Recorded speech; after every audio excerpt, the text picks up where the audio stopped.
Is there any way that this is a workplace violence incident and not an incident of terrorism? No, I don't think so. I mean, you just look at 4 days before this happened. The FBI warned us of lone wolves. You look at his own words of this attacker on his own Facebook page, and he has everything on there of what a terrorist would say, advocate for, and support, which was killing and beheading.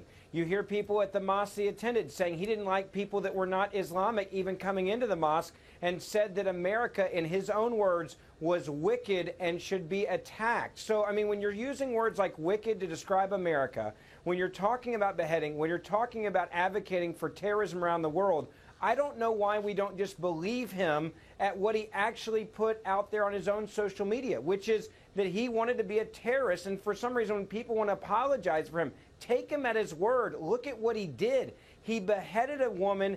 That happens never in this country in workplace violence. 500 people were killed last year in workplace violence attacks. Not one of them was because of a beheading. Phil, what's your response? I mean, you look at the social media, you do see a beheading on his Facebook page, Osama bin Laden, the World Trade Center, all of the things that Ben just said. Is this a case of terror or not? Not even close. Look, you have to look at the motivation for the individual. Terrorism is the murder of innocents for a political purpose. Look at this mixed bag. He was fired from his job that day. He was researching both Christian and Islamic things. He had Christian and Islamic tattoos on him.